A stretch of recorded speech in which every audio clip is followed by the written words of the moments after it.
नमस्कार छात्रों, आज हम 9वीं कक्षा में हिंदी विषय में लेखक गुरबचन सिंह द्वारा लिखित पाठ लक्ष्मी देखने जा रहे हैं। इस पाठ से हमें ये सीख मिलती है कि अगर हम किसी को वचन देते हैं तो हमें किसी भी हालत में उस वचन को निभाना चाहिए। और दूसरी बात हमें ये पता चलती है कि हमें जो उपयोग में आने वाले पशु पक्षियों को हम पालते हैं, अगर किसी कारणवश वो निरुपयोगी हो जाते हैं तो उनके प्रति हमारा व्यवहार बदलना नहीं चाहिए। अगर कुछ कारणवश वो हमारे काम में नहीं आते हैं तो भी उनके प्रति हमारा व्यवहार जो है वो प्रेम भाव व्यक्त होने वाला होना चाहिए। तो चलो बच्चों, आज हम देखने जा रहे हैं पाठ लक्ष्मी। 3 साल पहले करामत अली के पड़ोस में रहने वाले उनके दोस्त ज्ञान सिंह ने एक अधेड़ उम्र की गाय खरीदी थी। उसका नाम लक्ष्मी रखा था। ज्ञान सिंह को मवेशी मतलब खेतों में काम करने वाले तथा दूध देने वाले जानवर पालने का शौक था। लक्ष्मी इतना सारा दूध देती थी कि घर की सारी ज़रूरतें पूरी हो जाने के बाद काफ़ी दूध गली के घरों में भी जाता था। उससे गाय के चारे और खुराक का पैसा आता था। ज्ञान सिंह के नौकरी के अवकाश मतलब निवृत्ति के बाद उसे कंपनी का वह मकान छोड़ना था। लक्ष्मी को वह ले नहीं जा सकते थे और लक्ष्मी को वो बेचना भी नहीं चाहते थे। अंततः ज्ञान सिंह ने अपने दोस्त करामत अली को कहा, क्या तुम लक्ष्मी को अपने घर पालोगे? इस पर करामत अली खुशी खुशी राजी हो गया। पिछले 1 वर्ष से लक्ष्मी अब करामत अली के घर पर है। अब लक्ष्मी बूढ़ी हो गई है। उसने दूध देना बंद कर दिया है।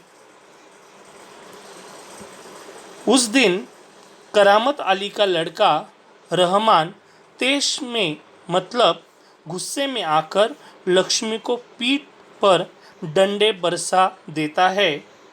जब करामत अली ने यह सुना तो उसे बहुत बुरा लगा।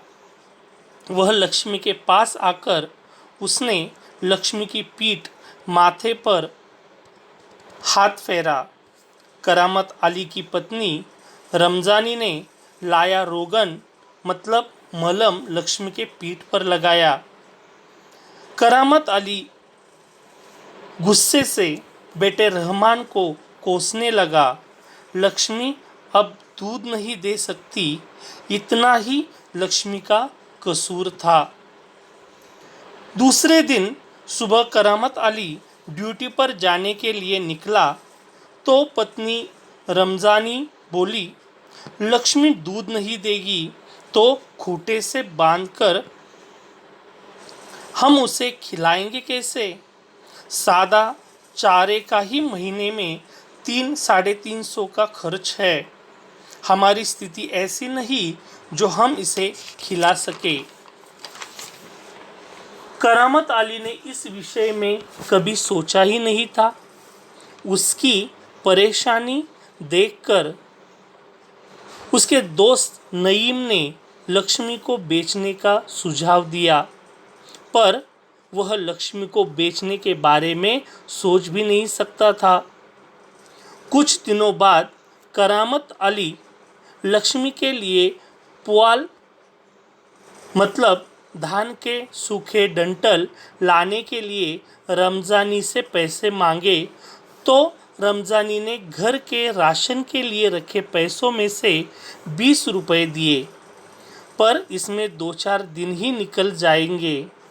आगे क्या होगा यह बड़ा सवाल था। इसलिए रमजानी ने लक्ष्मी को खुला छोड़ने की सलाह दी, पर 1-1.5 घंटे बाद ही एक व्यक्ति उसे लेकर आया। लक्ष्मी ने उसके गाय का सारा चारा खाया था, इसलिए उसे उस आदमी ने कांजे हाउस यानी सरकारी लावारिश पशु रखने की जगह वहां पर पहुंचाने की धमकी दी। बेचारी रमजानी चुपचाप सुनती रही। दोपहर को करामत अली घर आया तो रमजानी ने सारा वाकया उसे बताया कि लक्ष्मी को पालना संभव नहीं है, उसे बेच दो। रहमान के साथ शाम को कुछ लोग लक्ष्मी को खरीदने के लिए आ रहे हैं। लक्ष्मी की चिंता अब किसी को न थी।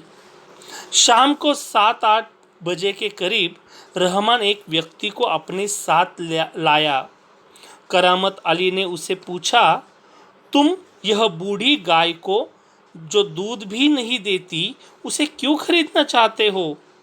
उस आदमी ने जवाब दिया, मैं उसे कहीं बेच दूंगा। करामत अली ने स्पष्ट शब्दों में कहा, मैं तुम्हें जानता हूँ, मुझे तुम्हें गाय नहीं बेचनी।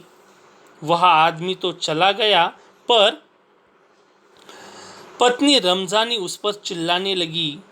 तब करामत अली ने उसे समझाया कि वह आदमी लक्ष्मी को लेकर किसी कसाई को बेच देगा, वहां वह टुकड़े टुकड़े होकर बिक जाएगी। यह बात दोस्त ज्ञान सिंह को पता चली तो वह क्या सोचेगा। दूसरे दिन सवेरे करामत अली ने लक्ष्मी को के गले से बंधी हुई रस्सी खूंटे से खोली और उसे ले जाने लगा। यह देख पत्नी रमजानी ने पूछा, कहाँ ले चले? उत्तर में करामत अली ने कहा, जहां इसकी किस्मत में लिखा है। वह लक्ष्मी को लेकर सड़क पर चलता रहा। चलते चलते अचानक रुककर वह लक्ष्मी को कहने लगा, गौशाला यहाँ से 2 किलोमीटर दूर है, तुझे गौशाला में भर्ती करा दूंगा। वहाँ तू घर की तुलना में आराम से रहेगी।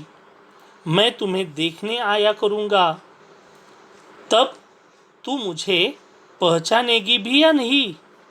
यह कहते हुए करामत अली का गला भर आया। उसकी आंखों से आंसू उतर आए। वह लक्ष्मी को आगे बढ़ने को कह रहा था, पर खुद बूढ़े बैल की तरह भारी कदमों से आगे बढ़ रहा था।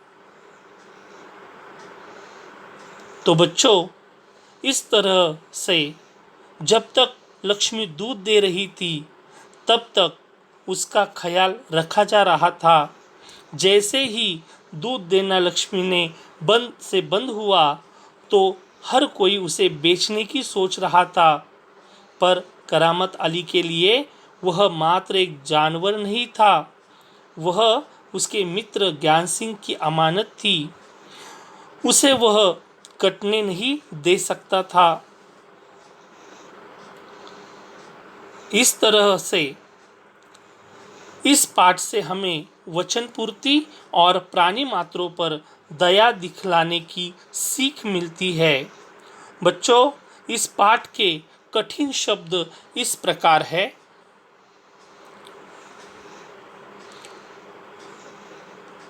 छात्रों, इन शब्दों को आप लिख कर रखिए।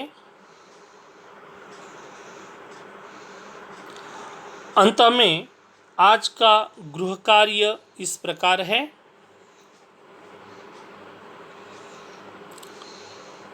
इस गृह कार्य में आपको पहला प्रश्न लक्ष्मी इस पात्र के बारे में नीचे दिए गए मुद्दों के आधार पर वर्णन करना है।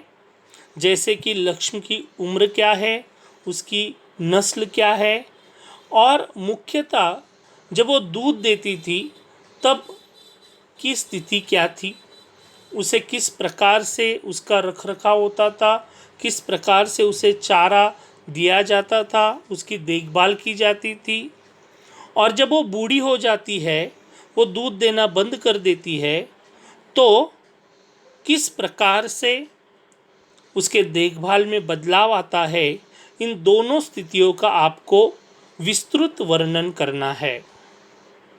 दूसरे प्रश्न में आपको दिए गए परिस्थिति में उसका क्या कारण हो सकता है, वो कारण बताना है। और तीसरे प्रश्न में मुख्यतः यह स्वमत मतलब आपकी अभिव्यक्ति दर्शाने वाला ये प्रश्न है। इसमें कुल 3 प्रश्न पूछे गए हैं। पहले प्रश्न में पशुपालन इस विषय पर आपके विचार आपको प्रकट करने हैं। दूसरे प्रश्न में मानव और पशु इन संबंधों के बारे में आपको अपने विचार रखने हैं। और आखिरी जो तीसरा प्रश्न है, इस प्रश्न में यदि आप करामत अली की जगह होते तो आपके विचार क्या होते, यह आपको विस्तृत शब्दों में स्पष्ट करना है। तो इस तरह से आज के वीडियो में हमने लक्ष्मी यह पाठ देखा, साथ ही उसके कठिन शब्द भी देखे हैं, और उस पर जो गृह कार्य है यह भी हम लोगों ने क्या क्या करना है ये देखा है। तो अगली वीडियो से पहले आपका यह गृह कार्य पूर्ण होगा, ऐसा मैं आशा करता हूँ। घर में रहिए, सुरक्षित रहिए। धन्यवाद।